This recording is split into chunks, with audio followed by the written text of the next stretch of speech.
Muy buenos días, muy buenas tardes, muy buenas noches. Vamos a continuar sesión 4, módulo 3, alteraciones psicológicas del duelo ante la inmovilidad. Les decía, la sesión pasada vamos a tratar este tema de manera independiente porque es, ahora sí, nuestro terreno de estudio.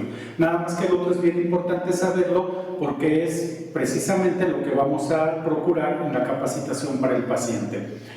Algunos de los rasgos psicológicos de la inmovilidad temporal pueden incluir apatía, aislamiento, frustración, disminución del estado de ánimo y depresión, estados mucho más profundos que en pacientes con inmovilidad permanente de nacimiento o no secundaria a eventos circunstanciales.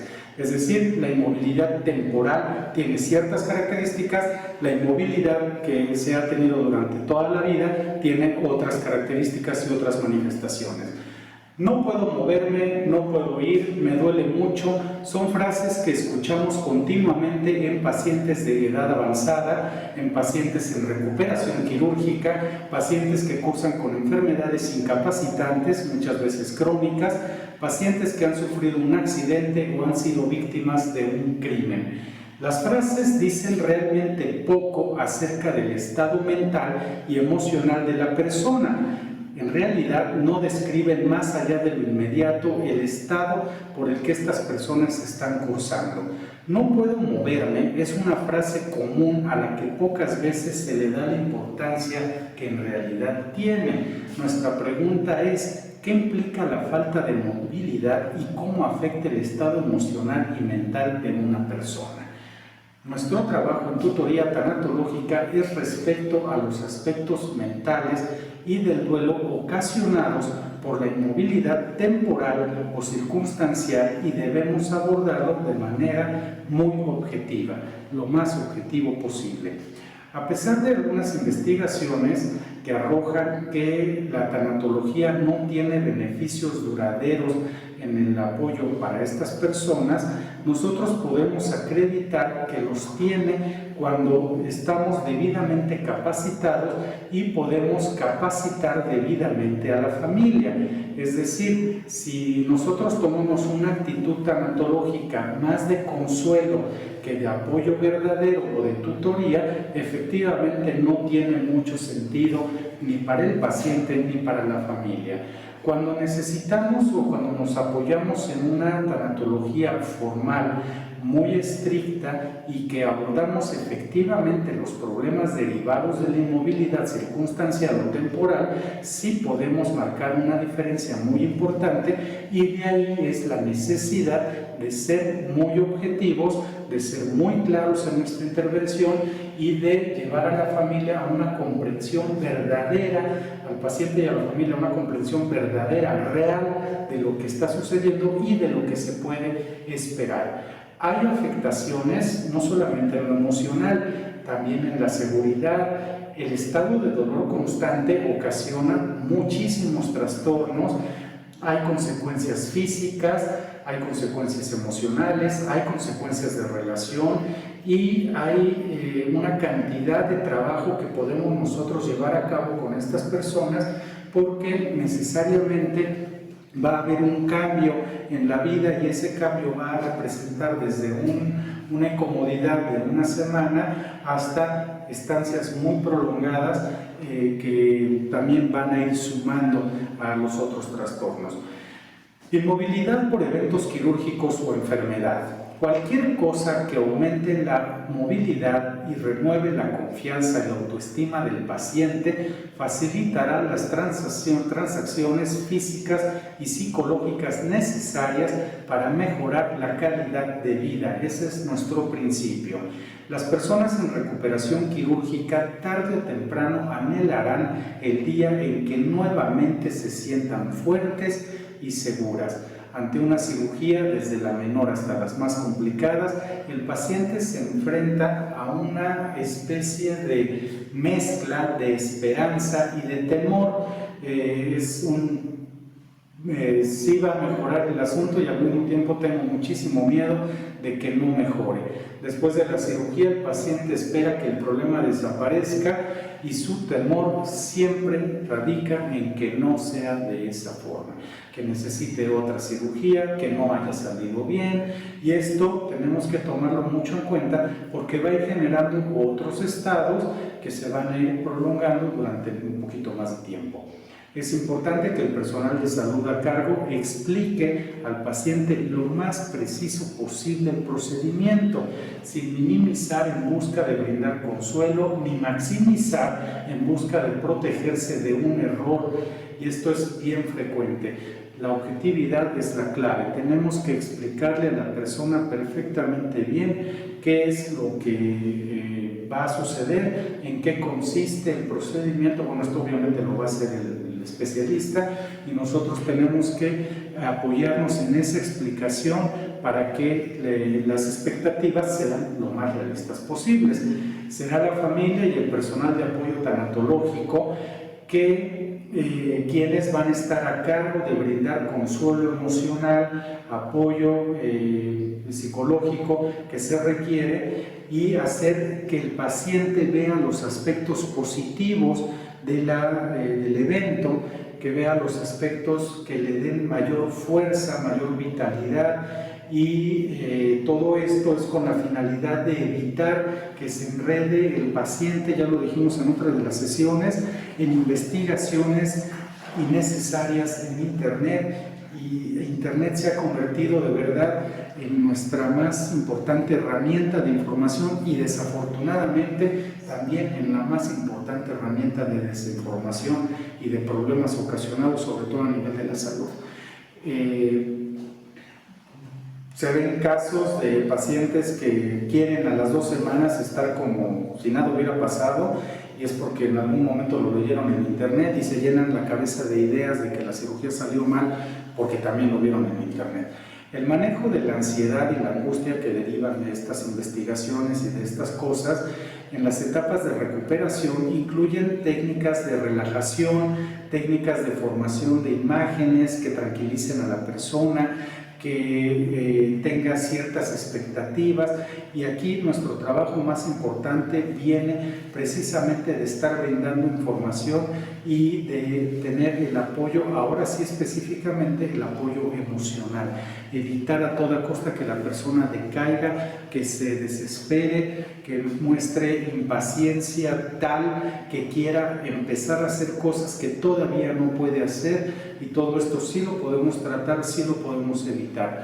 Cuando la cirugía tiene como resultado una amputación, es muy importante que el paciente curse por un estado clínico regular. La amputación no es cualquier cosa y no representa para nadie una situación normal en la vida. Es una pérdida, y es una pérdida increíblemente importante. Hay casos en los que las personas de plano no regresan de los estados depresivos, es sumamente doloroso, y en otras ocasiones, por ejemplo en el cáncer de mama, cuando hay una mastectomía, recuperar la imagen corporal, recuperar la confianza, sobre todo en el aspecto sexual, es increíblemente difícil, y las personas pasan desde disfrazarse literalmente hasta alejarse totalmente de toda actividad romántica, de toda actividad propiamente dicho sexual, porque tienen una increíble vergüenza de su cuerpo, un increíble dolor, y eso es nuestro trabajo. Ahí obviamente vamos a niveles mucho más profundos de la tanatología y tenemos que estar muy bien preparados para abordar esos casos. Es bien importante tenerlo. ¿Qué ocasiona todo esto? ¿Qué pasa con la gente que no tiene preparación formal? Piensan que el duelo es una experiencia puramente emocional, y eso no es totalmente cierto. El duelo, como lo hemos acreditado a lo largo de nuestro estudio, es una situación multifactorial y tiene muchísimas afectaciones emocionales, físicas, psicológicas, idiáticas, de creencias sociales, económicas. O sea, el duelo no es cualquier cosa. Hay etapas, lo hemos corroborado, pero estas no son mecánicas. O sea, no es verdad que las personas pasen de A a B y de B a C como si fuéramos robots. Hay ciertas cosas que tenemos que ir. Hay personas a las que las circunstancias de negación les duran muchísimo tiempo y a otras que lo superan muy rápidamente. ¿De qué depende? De la persona propiamente, depende de factores más de uno mismo que de lo que pudiéramos nosotros u otras personas ayudar en esos sentidos. La tristeza, la sensación de vacío profundo, el dolor psicológico son tres características que corresponden a tres esferas distintas. La sola idea de perder el movimiento del cuerpo es doloroso. La posibilidad real es potencialmente devastadora para cualquier persona.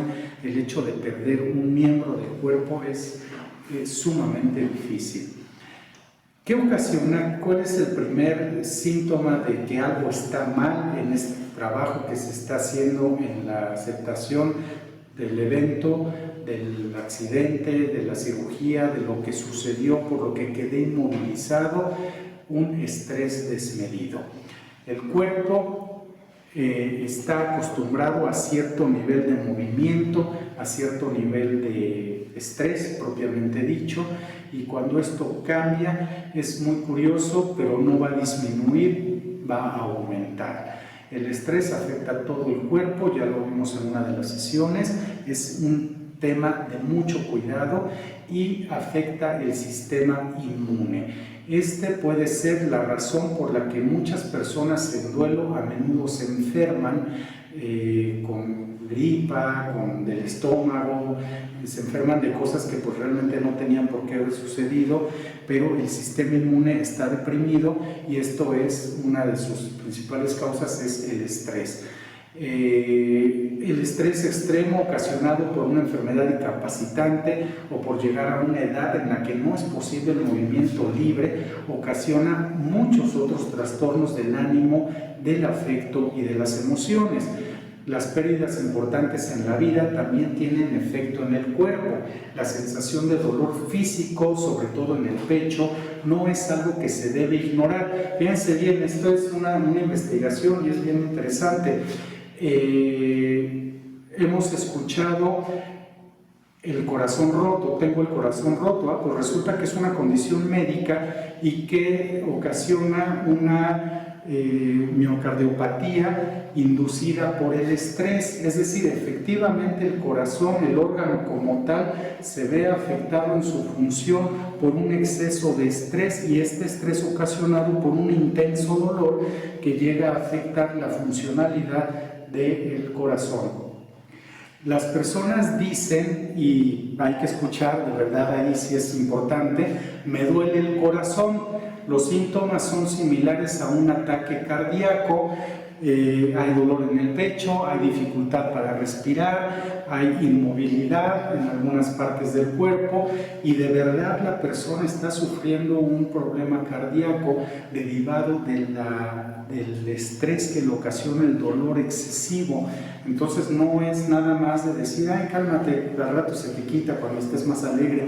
No, puede generarse en una situación, por lo que trabajar con el estrés en tanatología es bien importante y tenemos que mantener siempre nuestros niveles de relajación en los pacientes lo más constantes que se pueda, o sea que la persona tenga suficientes elementos para ir generando respuestas positivas a lo que está sucediendo, puede ir generando aceptación y pueda ir resolviendo con sus propios recursos las cosas negativas que le están sucediendo.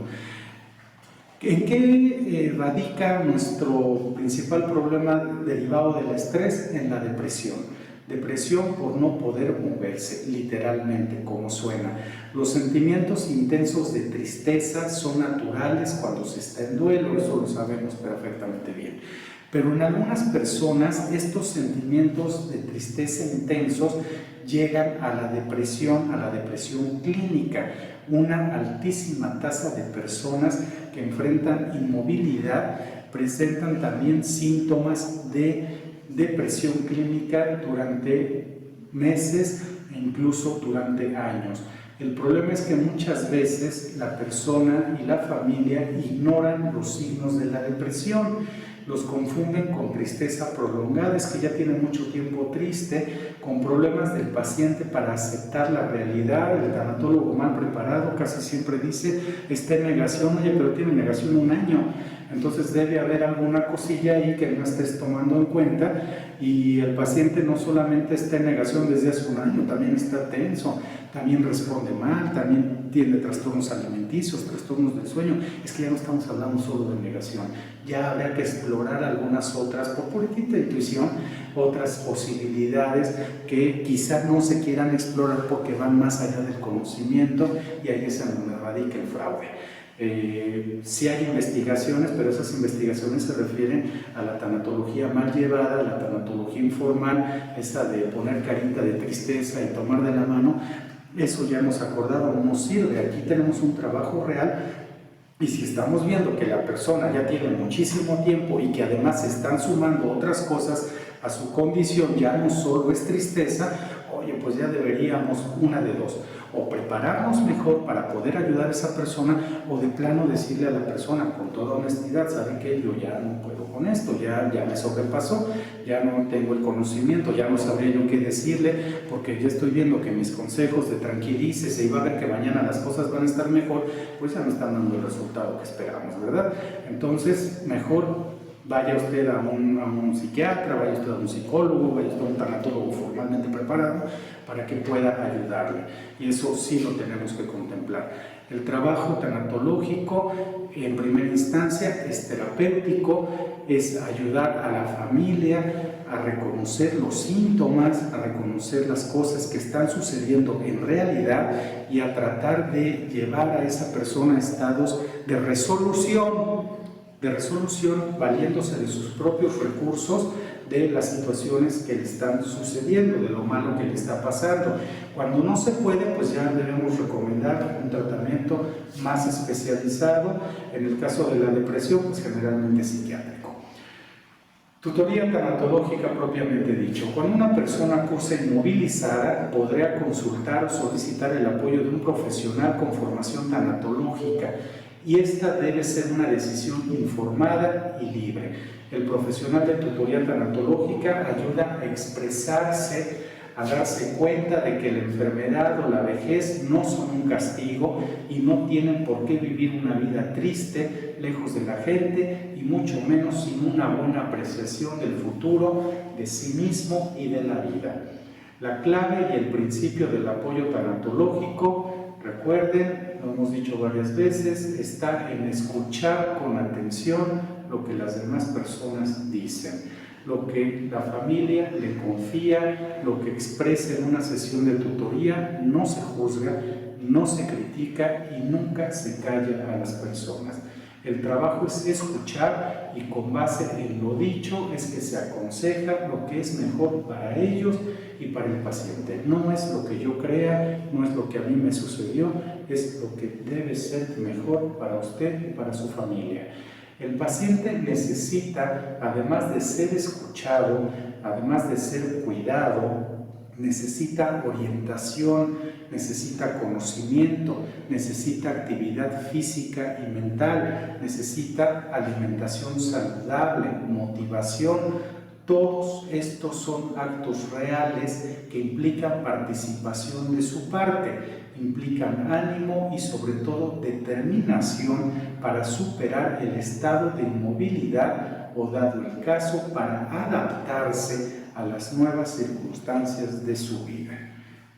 Bien, no podemos recuperar el miembro perdido en el caso de una amputación si nuestro trabajo consiste en apoyar a esa persona para que encuentre la forma de vivir bien con ese faltante de su cuerpo, o con esta cirugía, o con esto que se ocasionó posterior a un accidente o a un evento que no, obviamente, se tenía pensado. El trabajo tanatológico no es pasivo, no se limita a tomar de la mano, ya lo dijimos, no se trata de poner cara de perrito, es un trabajo activo, muy activo, que demanda muchísima investigación, demanda preparación para que la persona supere lo que está viviendo, y por tal motivo se deben asignar tareas, se deben asignar personas, se deben establecer y acordar horarios, formas de comunicación, de pedir, de brindar atención y cuidado a esa persona. O sea, el trabajo no es irse a sentar a escuchar a veces solo quejas de las personas. Tenemos que dar respuesta a todas esas supuestas quejas. La tristeza. El dolor puede manifestarse en forma de un intenso sufrimiento emocional y físico. La tristeza se manifiesta de muchas maneras, no solo llanto y decaimiento. Dependiendo de las circunstancias y de las manifestaciones, hay cambios, y las más frecuentes son, aquí, fíjense bien, la ira. La tristeza ocasiona ira, y es una ira bien característica, bien fácil de detectar y muy propio tratarla adecuadamente. Tenemos que tratar la ira no como un enojo secundario a un problema o a una frustración, sino a un estado emocional adyacente a la ira, adyacente, no subyacente. O sea, la ira va al lado de la tristeza, y eso lo tenemos que aprender a manejar. Para evitar la tristeza, mucha gente opta por el llanto, por el duelo, a manera de estar llorando todo el día. Una persona de edad avanzada, por ejemplo, se siente mal y decide acudir a atención médica. De esa cita, de repente le dicen, pues tiene cierta enfermedad, y de ahí parece ser que todo va en declive y llega a la tristeza, y al mismo tiempo se presenta muy enojada, cambia muchísimo su carácter, y eso pues tenemos nosotros que entenderlo. No es que no esté aceptando, al contrario, más bien está tratando con todos sus recursos de aceptar la situación, y la ira, al igual que muchas otras, es una respuesta natural a algo que está mal. ¿Qué pasa en estos casos con el duelo anticipado? El duelo anticipado no siempre es la mejor opción, no siempre es lo mejor, y tampoco es verdad que no sirva de nada. Hay que tener cierto cuidado cuando trabajemos el duelo anticipado en las personas, sobre todo en las personas que se enfrentan a diagnósticos de enfermedades incurables o incapacitantes. Mucha gente se empieza a hacer la idea de que ya se terminó la vida y de que se va a morir en los próximos 10 días, y empieza, según ellos, a llevar un duelo anticipado, cuando lo único que están haciendo es prolongando algo que no debe haberse prolongado, en este caso el sufrimiento o el duelo mismo. Tenemos que identificar y aconsejar adecuadamente cuándo es correcto llevar un duelo anticipado, sobre qué circunstancias se debe llevar, y sobre todo para qué sirve anticiparse un poco a las situaciones devastadoras del duelo. Si vemos que un familiar definitivamente está muy mal, entonces sí podemos irnos haciendo a la idea de que pues va a tener una muerte, a veces dolorosa, a veces muy tranquila, pero nos tenemos que ir haciendo a la idea, sobre todo para ir previendo lo que vamos a hacer o cómo vamos a ir ayudando a esa persona. Pero cuando no tenemos una información clara, una verdadera razón para tener el duelo anticipado, pues no necesariamente es lo más recomendable. Más bien ahí estaríamos permitiendo que la persona se vaya metiendo en cosas más tenebrosas, más difíciles de manejar, y eso pues tampoco va a ser como que muy recomendable. Como profesional de la tanatología, será mejor si ayuda a la familia y al paciente a aceptar que la tristeza anticipada es en muchos casos normal, y que toda situación estresante de nuestra vida va a repercutir en algún punto en tristeza, y esa tristeza en ira. Así es que tenemos que identificar muy bien esos estados. Ahora sí, ¿cuál es el trabajo propiamente en tutoría? Ayude al paciente y a la familia a reconocer sus pérdidas verdaderas, que no son muchas y tampoco son pocas, sino el hecho de no poder moverse y que no debe llevar a la persona a creer que todo deriva de no poder moverse. Hay otras cosas que se van sumando, pero no todo tiene su origen en la misma causa. O sea, ayude a la familia y al paciente a reconocer lo que realmente le está sucediendo. Ayude a reconocer que aunque la persona no está muerta y no va a morir así nada más porque sí, el duelo está presente tanto en ella como en la familia. Ayude al paciente a conectarse con nosotros, con el trabajo, con la casa, con la familia. El duelo es un proceso que tiende al aislamiento. Cuide de que el paciente no se aísle ni sea aislado por la familia. Ayude a la familia y especialmente al cuidador primario a tener momentos de descanso, de soledad reflexiva, de entretenimiento y de placer. Bien importante, es bueno que la familia y el paciente busquen grupos de apoyo. Es muy benéfico, sobre todo para el paciente, porque puede compartir sus emociones, sus sentimientos con personas que de verdad lo entienden, no porque nosotros no lo entendamos, no porque nosotros no querramos o podamos ayudarlo, sino porque el otro está en la misma circunstancia, y entonces nos va a ser muy benéfico que el paciente acuda a estos grupos, a hablar con estas personas que están en la misma circunstancia, y eso nos va a servir a nosotros mucho en nuestro trabajo tanatológico. Ayude a la familia a aceptar que llega un momento en el que hay que dejar de pelear contra lo inevitable para mejor vivir plenamente lo que está en este momento. Aunque es una realidad, también es un sentimiento que debemos aprender a exacerbar en la familia. Disfrutar el momento, el ahora. Ayude a la familia y al paciente a tener espacios de reflexión honesta, de autoconocimiento e introspección sobre el tiempo que resta de vida. Ayude a fortalecer y mejorar la comunicación. Este tópico es importantísimo. Todos lloramos de manera diferente y todos merecemos ser escuchados atentamente. Ayuda al paciente a aceptar su asesoría cuando no se trata de una asesoría obligada. El paciente tiene que aceptar que usted puede ayudarle y usted tiene que proponer esa ayuda de manera formal. No se trata de venderse, se trata de prestar en este caso propiamente dicho, un servicio de apoyo, de consejería, de tutoría tanatológico. Y finalmente, ayude a la familia y a la persona a aceptar la realidad de lo que está sucediendo, de por qué está sucediendo y de cómo está sucediendo. Pues bien, conclusión. Cuando se cuida a alguien por mucho tiempo, esa persona se convierte en algo más. Es una importante parte de sí mismo. El cuidado que lleva a experimentar una pérdida diaria, así como anticipar la pérdida al final de la vida, saber lo que viene, puede ser tan doloroso como la pérdida asociada con una muerte. Entonces, por lo mismo, no es tan recomendable meterse en un problema de duelo anticipado si es que no se tiene la necesidad de meterse en ese problema. El duelo puede durar mucho tiempo. Hay estados e investigaciones que demuestran que el duelo puede ser de 3 meses, puede ser de 1 año, puede ser de 2 años, de 5 años. ¿Qué lo convierte en un duelo patológico? Que la persona pierda la funcionalidad, que deje de asistir, que deje de trabajar, que deje de relacionarse. Ahí ya estaríamos frente a un problema de duelo.